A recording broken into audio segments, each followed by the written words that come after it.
thank you. How you doing? Good, thanks. Sorry about that. My computer died when I was calling you. Okay. All right. Okay. So back to the question, sir. Hello. Sure. Okay. Yeah. Do you wanna ask them and I'll answer? Yeah. Sure. So, do you mind if I start asking you the questions now? No, go ahead. Okay. I would like to interview you on the topic leadership, and I would like you to assist me so that I can understand the in-depth of leadership in an organization. Okay. Yeah. So, my first question to you is, I would like you to tell me about yourself and your business. Sure. So my name is Raj Singh, and I am the CEO of a company called Zucchini. Zucchini is a mobile marketplace. What we do is we put people in contact, people who want to buy things with people who want to sell things. And these things can be goods and services. So what happens is that somebody has a request for something that they need. Let's say they want somebody to run an errand for them, or to do some web research, or potentially just to answer some questions. They put that request on our system, and then we have 13,000 other people who see the request, and they will reply.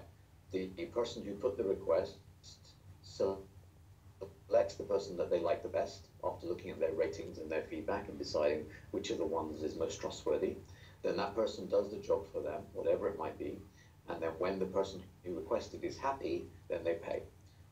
Our business is a transaction fee business, so we make a cut on each transaction that happens. And that's what we do.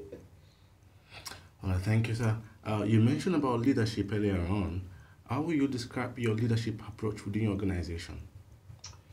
Well, you have to remember the first thing is that we're a very small company, so we're only a few people. So I guess leadership maybe is a little bit different in that environment. But my approach to leadership is that I believe that my role in the organization is to ultimately make decisions. Decisions about what the strategy will be for the company, decisions on an everyday basis about things that need to be done, and to understand the consequences of those decisions. I also believe that my role as a leader is to be able to explain and justify why we took those particular decisions, and to get the other people in the company to come along with me, to believe that we've done the right thing, that I'm making the right decisions, and that they can trust my leadership. And so for me, that's what leadership is about. It's about decision making at the very big scale of strategy, but also at the small scale of day to day. And it's about convincing and persuading other people to buy into the vision and the idea that we have behind the company and how we should work. So those two things together for me are leadership. Okay, there's a lot going on about leadership right now. Some say leadership are made, some say leadership are born. What do you think? My personal view is that leaders are made, not born, and that is your experiences through life which end up giving you more or fewer leadership skills. And I think everybody can be a leader, just as everybody can be a follower. It depends on the circumstances and the time. So it may well be that there are some people who are better leaders than others. That's probably true. But it's not because they're born that way. It's because of the experiences which they've gone through in their life, maybe as a young child all the way through to their work experience. But nonetheless, it's about these experiences. This is what makes you a good leader or not. Okay, have you ever been a member of a successful team in your organization? And what role did you play? I've been a member of quite a few successful teams. I spent many years as a consultant, and as a consultant, we are always working in teams, working on projects, both with the people within my company, but also within the companies where we were working, so the clients. And the roles I played has been varied. So initially, the roles I played were just as a junior person. So there were other people on the team who were doing the hard thinking, and I was given specific tasks to perform, and I performed those tasks. Later on, I played a role as being a leader of a sub-team. So within the larger team, I had a few people that I worked with, and it was my responsibility to make sure those people did the right thing, and that the work that we did together would fit nicely with the rest of the work being done by the rest of the team. I've also played the role in the team of being a subject matter expert. So that's somebody who isn't necessarily leading people, but has domain expertise, knowledge of the particular subject which we're working on. And so I can give help and guidance to the rest of the team because I have this experience. And then the final role I've played is being the head of a team. And I think the biggest team I've headed is probably about 90 people. And in that environment, it was my role to set the strategy, to set the tone, and to make sure that those people who were the sub-leaders of the teams were running their teams well, and that the whole thing came together properly and was coordinated well. So had quite a few different roles within teams, both successful and unsuccessful. Thank you. Sorry, so can you tell me about a time when you created an agreement and shared a purpose from a situation in which all parties originally differ in opinion, approach, and objectives? I didn't understand the question. Can you repeat it? Okay, I said, can you tell me about a time when you created an agreement and a shared purpose from a situation in which all parties originally differed in opinion, approach, and objectives? Like, I want you to tell me, let me say, a way in which you've used your leadership skills to create an agreement in an environment where there is no agreement in it. Okay, so the question is, how do we create agreement when people are disagreeing? Yes, correctly. Yeah. Well, I have to say, first of all, I'm not sure that it's always possible to create an agreement in that situation. But when you essentially have a situation where all parties are looking for a solution, then indeed it should be possible to create an agreement. And the way that we usually do that as leaders is to look for what are the essential things that each party is interested in. Some of those things will be standalone. So I may be interested in having something which is the color blue, and you may be interested in having something which is big. So these two things do not necessarily conflict. We could have something which is both big and blue, in which case we can probably find a solution. There are other situations where I'm looking for something which is big and you're looking for something which is small. Then we have a conflict in the sense of we can't both be satisfied. But there can be ways of trying to find solutions whereby we look for a compromise, where one person gets a medium size and the other person also gets medium size. So neither of us have exactly what we wanted, but both of us have some of what we wanted. There can be the situation where instead of a compromise, you have two separate things. So I get something big and you get something small, and we can both be happy. Or there can be situations where each of us has multiple desires. So I'm looking for something big, I'm looking for something different, which is small, I'm looking for something different, which is blue. And so I might say it's more important to me to have the thing which is blue than to have the thing which is small. So I let you have the big thing and I have the blue. So we neither of us get exactly everything that we wanted, but we get some of what we wanted. So typically these are the ways that you find agreements in these situations where you have people who are looking for solutions, find trade-offs, you can find win-wins, and you can find compromises. So what are the three most important values you demonstrated as a leader? The three most important values. That's a great question. I think one of the values that's right at the top for me is honesty. So I believe that as a leader, you have to be honest about what it is you're trying to do and what are the impacts of the things that you're trying to do. So honesty is, I think, very important for me. Then I think what's also extremely important is explanation. So fully explaining to each person what their role is, what part of the solution that they're working on, so that they understand the whole entity, not just their particular parts. So I think explanation and taking the time to treat everybody in the proper way, in the right way, I think is very important.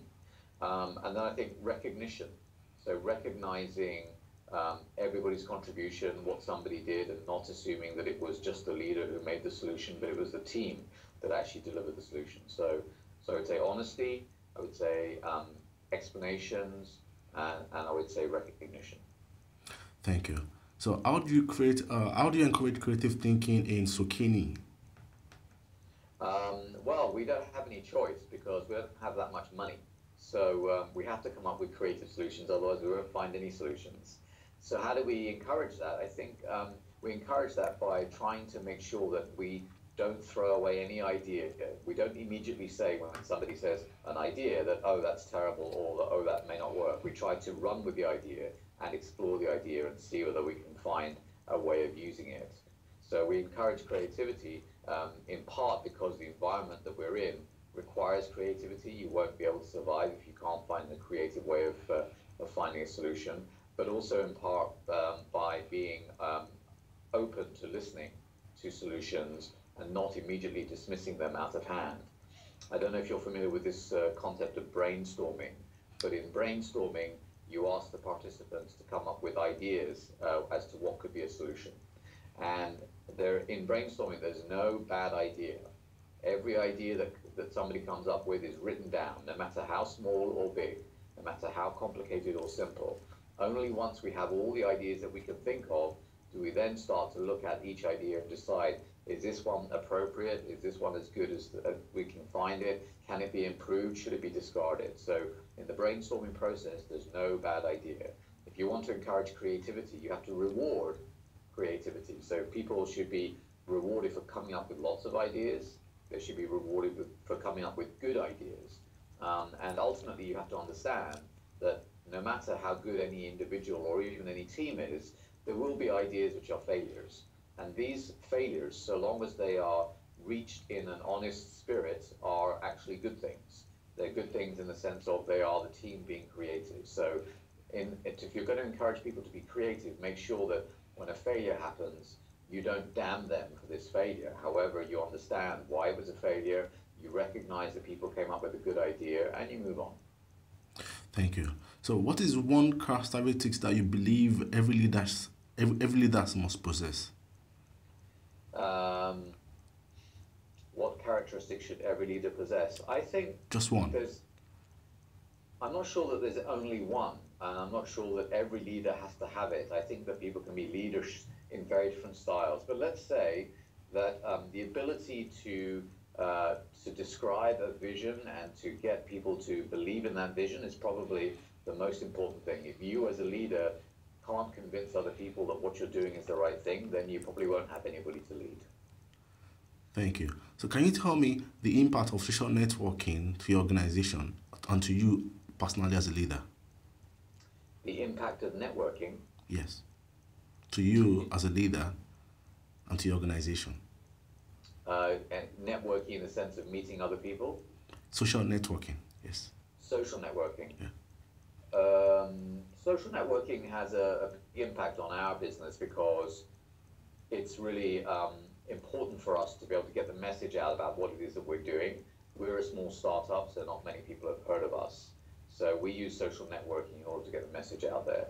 So I'm not sure if social networking has a particular role in leadership. In fact, I don't think it has a role in leadership other than it's a way of demonstrating what we as an organization are doing. That might be considered to be leadership, I don't know.